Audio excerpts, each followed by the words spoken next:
guys, welcome back to the channel. Today's video is all about money habits that are keeping you broke. Okay, so I do just want to make a disclaimer before we get into the video. No way is this meant to come across insensitive. I'm fully aware of the cost of living crisis, and not everyone is in the same position. And if this is, like a trigger warning for you and you're not in the best place to, be thinking about your finances, and you are on that line, I think you should just maybe click off the video, watch something else. Don't upset yourself, don't trigger yourself if this video is not right for you right now. Come back to it at a later time and just don't watch it, obviously, if this is not for you. This is not meant to come off insensitive at all. I'm fully aware that not everyone has the same opportunities, lifestyle, situations, and circumstances. Let's just get straight into the video. A really important tip that I have for you is your mindset. That's where it all starts. You need to have a great mindset when it comes to money. You can't be having these limiting beliefs that you're not worthy of money, or you can't attract money, or you just these blockages that you will always be broke and you will never be able to have the money that you want. You need to work on your mindset 100%. That is where it starts. And I know it sounds a little bit wishy-washy, of course I want the money, I'm not saying that I don't, but if you're always telling yourself I'm always broke, or I've always got no money, I've got no money in the bank, you need to stop that straight away, because if you keep saying that, you're just gonna keep having that. There's no way. Obviously it goes way deeper than that in terms of law of attraction, if that's what you're into, and money blockages. Personally, for me, I am very interested, but obviously if you're not, then you just want to touch the surface, you definitely need to be working on your mindset. You don't need to be fearing your money. When you're checking your bank account, we need to be checking it. We need to be knowing where our finances are up to, what's coming in, what's going out. We don't need to be hiding, the letters coming through the mailbox, or, logging onto our online banking. We need to be one step ahead and knowing exactly where we're at, so everything is out in the open, so we can digest it and get into it, and just be aware of the whole situation. Your mindset is super important. We can't be fearing it at all.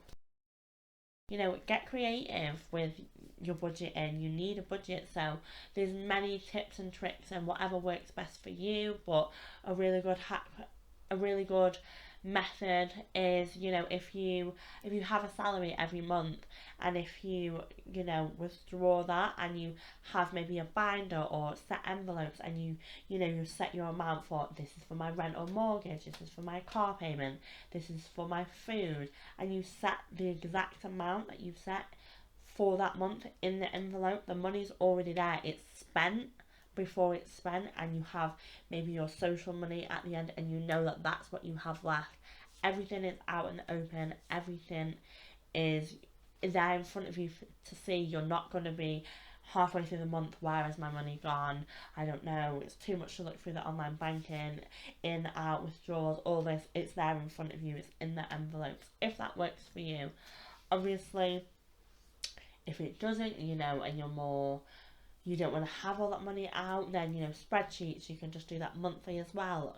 Document everything just the same way, but obviously digital. Just put it on a spreadsheet if that works best for you, but find the method that works best for you, and it will definitely help to see where it's all going. Okay, so the next tip is not having a savings and an emergency fund.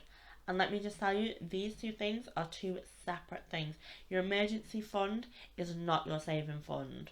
They are wildly different. So your emergency fund can be for things like, anything that goes wrong in the house, or, an emergency car repair, or whatever emergencies, that might erupt in your life, or, overseas people, hospital bills, anything like that that is just so wildly unexpected.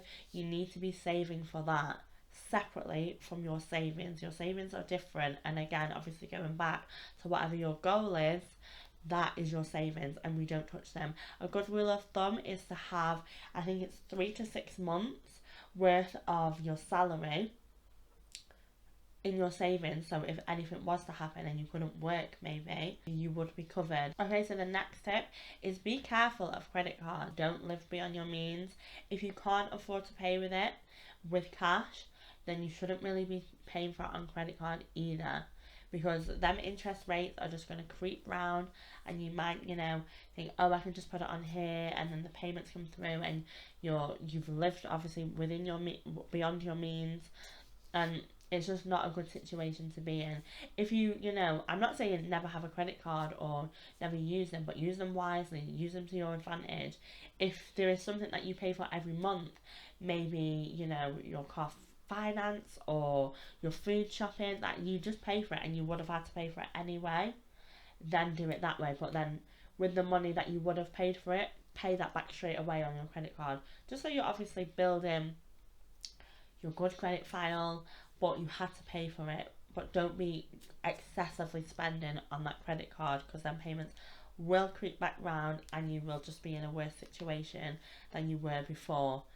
Don't go wild on the credit card. Okay, another tip is overly socializing. Now, I'm not telling you that you can't socialize and you can't have fun and don't spend your money. I don't want you to hoard your money and never have fun or never spend it and you never enjoy yourself. Not at all. But I'm saying, if you're in a situation where you are wanting to save and you're wanting to straighten up your finances, then you need to get a bit more creative with the way that you are socializing. There's loads of different ways. I'm thinking, if you are going out every single weekend and you're spending wild amount of money on, a couple of nights, a couple of hours on a night out, then maybe we need to, rethink that. There's loads of different ways that you can get more creative socializing.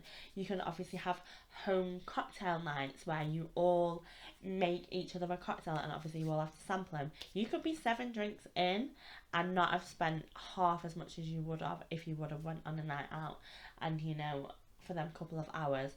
Or there's even like fake away nights where you can all bring like a platter board of like sampling food, whatever floats your boat. I'm not saying you have to do this all the time and never go out for dinner and never do this and never have fun, but a couple of times a month, if you go out that many times, then just rein it in or just change something just while you're trying to obviously get your finances in order, is probably the best advice that I can give you. Okay guys, thank you so much for watching. If you did enjoy the video, don't forget to like, comment and subscribe, and I will definitely see you in my next one. Bye bye.